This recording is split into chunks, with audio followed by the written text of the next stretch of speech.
নমস্কার, awareness with দাসজিতে আপনাদেরকে স্বাগত জানাই। জ্ঞানেশ কুমার মমতা ব্যানার্জির একটা আতঙ্ক হিসাবে থেকে যাবে। তার কারণ 2021 সালে বাংলাদেশের স্লোগান খেলা হবে নিয়ে যেভাবে একটা তুলকালাম কাণ্ড, মানুষের মধ্যে একটা আতঙ্কের ছাপ শুরু করেছিলেন, 5টা বছর উনি কিন্তু খেলে গেছেন। এই যে এক্সিট পোল, নানান ধরনের প্রচুর এক্সিট পোল, প্রচুর অ্যানালিসিস, প্রচুর পণ্ডিত এখন বেরিয়ে গেছে, বিভিন্ন জনা বিভিন্ন রকমের মতামত এবং তাদের যে ক্যালকুলেশন নিয়ে একটা প্রকাশ হয়েছে এক্সিট পোল, কোন পার্টি কত পাবে, বিশেষ করে টিএমসি এবং বিজেপি। বেশিরভাগই মানুষ বিজেপির দিকে পাল্লা ভারী করে রেখেছে। কেউ 140 থেকে 155 বিজেপি, কেউ 151 থেকে 162, এরকম বিভিন্ন ধরনের মতামত তারা দিয়েছে। এই যে এক্সিট পোল যেভাবে ক্যালকুলেশন করে, ভোট ফিরতি মানুষের কাছ থেকে ইন্টারভিউ নিয়ে আজকে মানুষ কিন্তু সচেতন। আমরা দেখেছি 1987 সালে প্রণয় রায়ের এক্সিট পোল, ডিডি ইন্ডিয়া মানে ডিডি ন্যাশনাল চ্যানেলে, সেই এক্সিট পোল কিন্তু একদম নির্ভুল নিখুঁত থাকতো।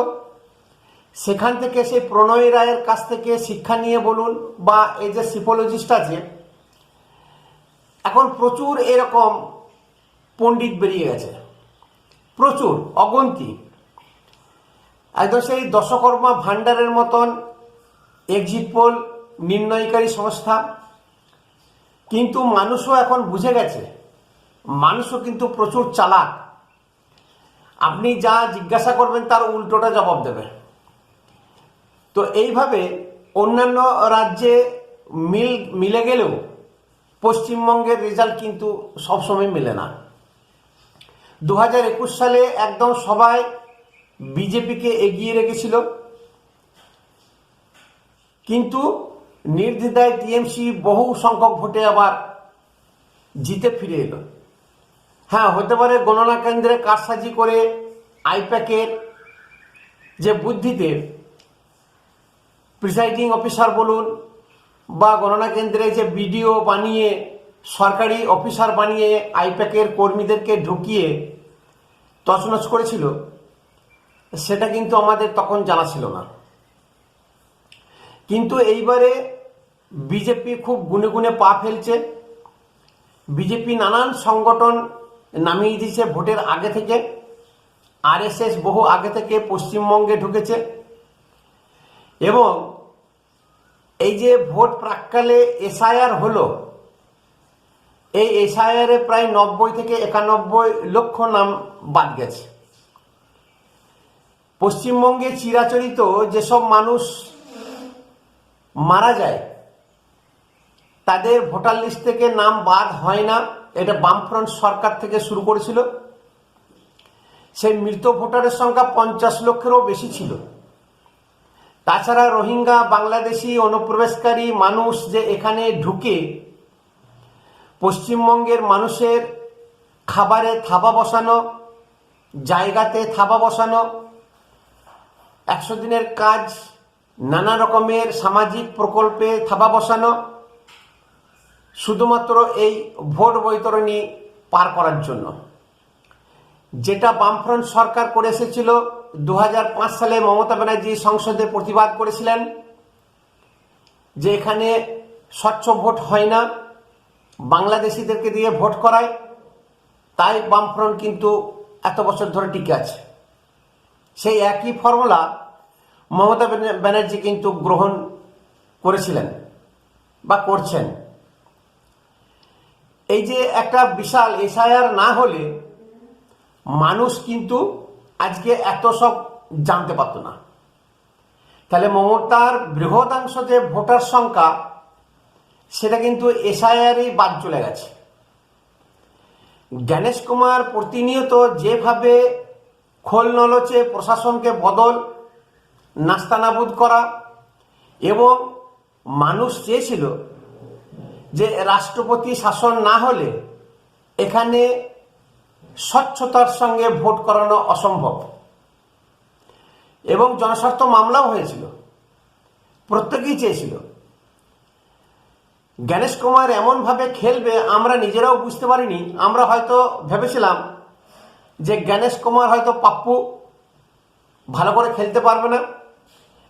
প্রতিনিয়ত যেভাবে খুব সন্তর্পণে জ্ঞানেশ কুমার খেলছিলেন, শুরুতে কিন্তু মমতা ব্যানার্জি বুঝে গেছিল যে এই ভোট আর আমার হাতে থাকবে না। আমি যেভাবে ভোট করাই, যে আমার ভোট মেশিনারিজ আছে, সেইভাবে কিন্তু সম্ভব নয়। কারণ মমতা ব্যানার্জি পাক্কা খেলাড়ি, বহুদিন ধরে রাজনীতি করছে।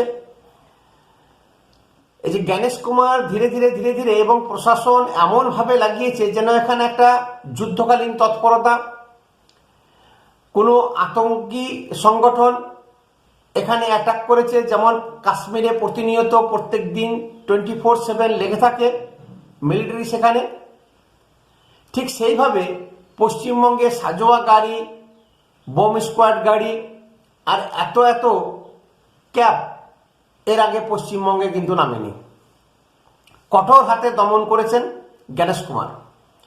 তিনি যে বলেছিলেন যে স্বচ্ছ এবং অবাধ শান্তিপূর্ণ ভোট করাবেন, সেটা কিন্তু তিনি করিয়েছেন।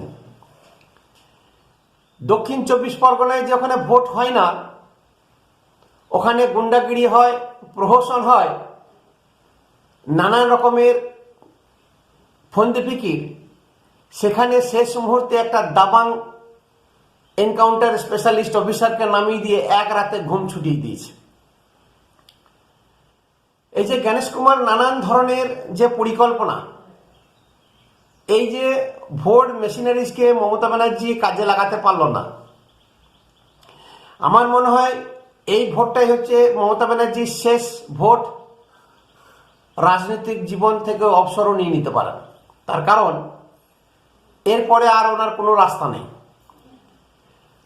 উনি ভারতের যত না গুণগান ভারতবাসী হয়ে, ভারতের নাগরিক হয়ে, তার থেকে বেশি বাংলাদেশের মানুষের, বাংলাদেশি ইসলামী সংগঠন, পাকিস্তানি মানুষের, পাকিস্তানের ইসলামী সংগঠনের বেশি গুণগান করতেন। ভেতরে যে ওদের সঙ্গে হাত মিলিয়ে একটা আলাদা একটা সংগঠন বা আলাদা একটা রাষ্ট্র তৈরি করা, সেটা ওর ভাষায়, বক্তব্যে বহুবার ফুটে উঠেছে। নির্বাচন কমিশনকে দোষারোপ, বাংলাদেশের নির্বাচন কমিশন বা বাংলাদেশে সুষ্ঠু অবাধ ভোট হয়েছে তাকে অবাধ সার্টিফিকেট দেওয়া, পাকিস্তানকে অবাধ সার্টিফিকেট দেওয়া কেন? মানুষ কিন্তু বুঝতে পেরেছে, মেনে নিতে পারেনি এসব জিনিস। ঢালাও ভাতাশ্রী বা ভাতা প্রকল্প, সামাজিক প্রকল্প দিলেই যে টিকে থাকবে তা নয়। আজকে বহু দেরি হলেও পশ্চিমবঙ্গের মহিলাদের মোহভঙ্গ হয়েছে। তার কারণ এই ভাতা দিয়ে সংসার চলবে না, ছেলে মেয়েরা বিপদগামী হচ্ছে। চাকরি না হলে লক্ষ লক্ষ টাকা খরচ করে ডিপ্লোমা, বিটেক, ইঞ্জিনিয়ারিং করে কোনো লাভ নেই যদি ভিন রাজ্যে গিয়ে মজদুরি করতে হয় বিটেক করে।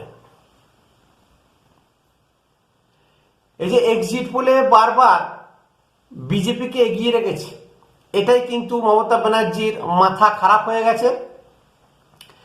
এখন ওনার বক্তব্য হচ্ছে যে ইভিএম বদল করবে। আমি একটা কথা বলি না, যে যারা শয়তান হয় আর রাক্ষস প্রকৃতির হয়, তাদের শেষ প্রাণবায়ু পর্যন্ত বদমাইশি, শয়তানি বুদ্ধি কিন্তু তারা কাজে লাগাতে থাকে।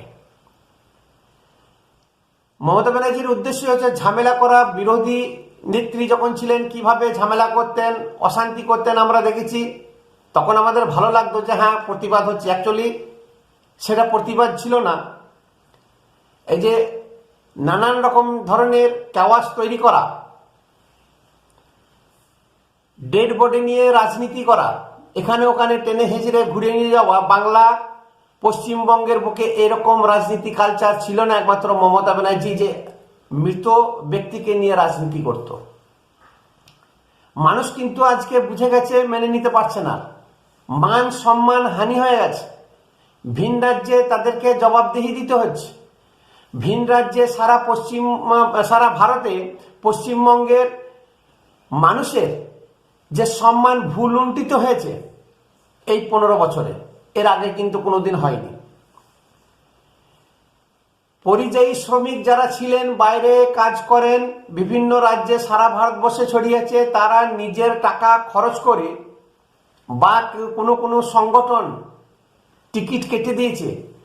এত রাগ, এত অপমান, সেই জ্বালা মেটাবার জন্য ভোট দিতে এসেছে। এর আগে কোনোদিন এরকম হয়নি। বহু মানুষ ভিন রাজ্যে থাকতো কিন্তু ভোট দিতে আসতো না, এবারে কিন্তু ট্রেন ভর্তি করে ভোট দিতে এসেছে।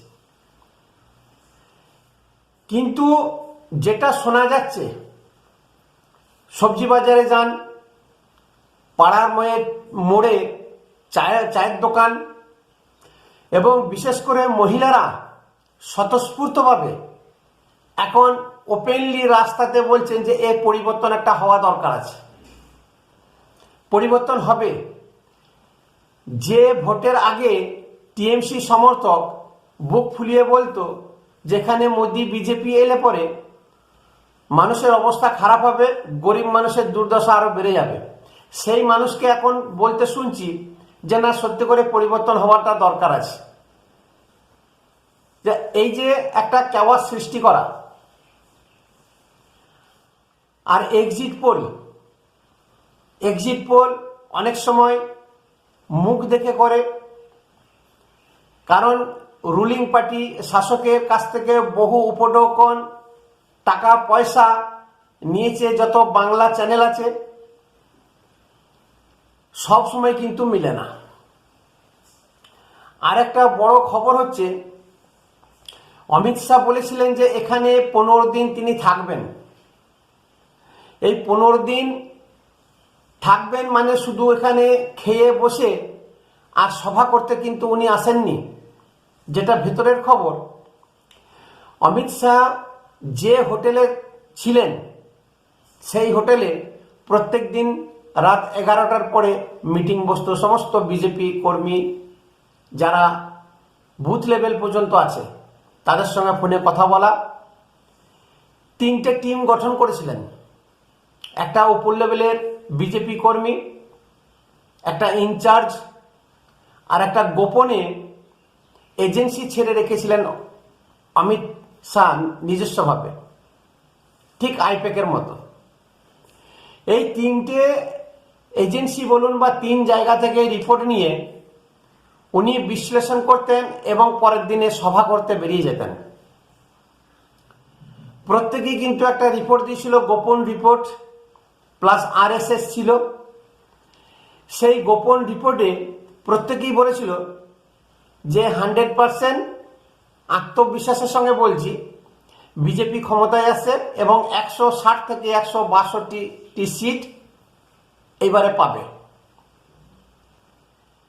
বিভিন্ন রুঝান, বিভিন্ন চ্যানেলে এক্সিট পোল তাই বলছে যে একক সংখ্যা গরিষ্ঠতা নিয়ে বিজেপি কিন্তু সরকার করতে চলেছে। মহিলা ভোট যেমন পড়েছে বিজেপির দিকে, মুসলিম ভোট কিন্তু ভাগ হয়ে গেছে। সেই মুসলিম ভোটে থাবা বসেছেন আসাউদ্দিন ওবেসি, নওয়াজ সিদ্দিকী, হুমায়ুন কবির। সেখানে টিএমসি, সিপিএম, কংগ্রেস এদের কিন্তু দাঁত ফোটাতে পারবে না। সেখানে ভোট কিন্তু কাটবে সেই সংখ্যালঘু থেকে, হিন্দুদের কাছ থেকে কিন্তু খুব কম সংখ্যকই ভোট যাবে। তাই অমিত শাহ বলেছিলেন যে প্রথম দফা ভোটের পরই যে 105 থেকে 110টা সিট আমরা পাচ্ছি এখানে। এই যে বিভিন্ন এজেন্সি ছাড়া আছে এবং বিগত কয়েক বছর ধরে আরএসএস এখানে কাজ করে যাচ্ছে। সেই 2021 সালে ভরাডুবির পরে বিজেপি যে পশ্চিমবঙ্গে অবজারভার ছিল কৈলাস বিজয়বর্গীয়, খুব আনন্দ সহকারে বলেছিলেন যে আমরা তো 4টে সিটে জয়লাভ করেছিলাম 4টে ছিল, সেই জায়গায় বেড়ে 77টা হলো। অমিত শাহ কিন্তু খুশি হননি। অমিত শাহ বলেছিলেন যে যেটা জিতেছি সেটা বড় কথা নয়, যেখানে হেরেছি সেখানে কেন হারলাম সেটাই বড় কথা। সেই অ্যানালিসিস কিন্তু সেই 2021 সাল থেকেই কিন্তু শুরু করে দিয়েছিল অমিত শাহ। 2022 সাল থেকে কিন্তু আরএসএস ঢুকে গেছে এখানে। চিন্তা করে দেখুন, মোহন ভাগবতের আনাগোনা, বর্ধমানে মুহুর্মুহু সভা, কলকাতায় সভা, দক্ষিণ 24 পরগনায় সভা, বিভিন্ন জায়গায় সভা করে বেরিয়েছেন আরএসএস। প্রচুর কর্মী ভোটের ঠিক 9 মাস আগে পশ্চিমবঙ্গে ঢুকে গেছে আরএসএস এর। এই যে বিভিন্ন শাখা সংগঠন আগে থেকে জোর করে লেগেছিল, তার ভিত্তিতে অমিত শাহ কিন্তু বলেছে যে এবার আমরা সরকার গঠন করতে চলেছি। নরেন্দ্র মোদীও বিভিন্ন সভা থেকে বলেছেন। তার কারণ এরকম বিজেপির মধ্যে প্রচুর গদ্দার আছে যাদের জন্য 2021-এ বৈতরণী পার হতে পারেনি। সেই যে একটা ন্যারেটিভ শুরু করেছিল খেলা হবে, এবং যে খেলা কি খেলা খেললো পশ্চিমবঙ্গবাসীর কাছে এখন ত্রাস হয়ে থাকবে। সেই খেলাকে খতম করার জন্য বা সেই খেলাকে খতম বা শেষ করলো হুইসেল বাজিয়ে নরেন্দ্র মোদী। নরেন্দ্র মোদীকে কোমরে দড়ি বেঁধে ঘুরিয়ে নিয়ে যাওয়া, নানান রকমের গালাগালি করা, মুখ্যমন্ত্রীর চেয়ারে বসে অমিত শাহকে গালাগালি করা, জ্ঞানেশ কুমারকে গালাগালি করা, এগুলো কিন্তু মানুষ ভালো চোখে নেয়নি। তাই এই 2026-এর পরে মমতা ব্যানার্জির রাজনৈতিক কেরিয়ারটাই কিন্তু নষ্ট হতে চলেছে। এরপরে যেটা কেরিয়ার শুরু হবে সেটা কোর্ট কাছারি, টানা হেজরা, থানা পুলিশ, এবং ব্যানার্জি পরিবার যে কালীঘাটে যে দবদবা ছিল বা ব্যানার্জি পরিবারটা সেখানে থাকবে কিনা সেটাই এখন সন্দেহ। তারা কিন্তু হয়তো পাত্তারি গুটিয়ে কলকাতার ছেড়ে বিভিন্ন জায়গায় পালিয়ে যেতে পারে, বিভিন্ন রাজ্যে, যেখানেই যাক কিন্তু নিস্তার নেই। আর ভাইপো তো ঠিক করেই রেখেছে, বিদেশে সমস্ত কিছু সম্পত্তি ক্রয় করেই রেখেছে। চন্দন বসুর মতন সে কিন্তু সেটেল হয়ে যাবে বিদেশে। 2021 সালে খেলা শুরু করেছিল, আর 2026 সালে 5 বছরে সেই খেলা খতম হলো, শেষ হলো। নমস্কার। ভিডিও অবশ্যই একটা সাবস্ক্রাইব করবেন এবং কমেন্ট করে অবশ্যই আপনাদের মতামত জানাবেন। ধন্যবাদ।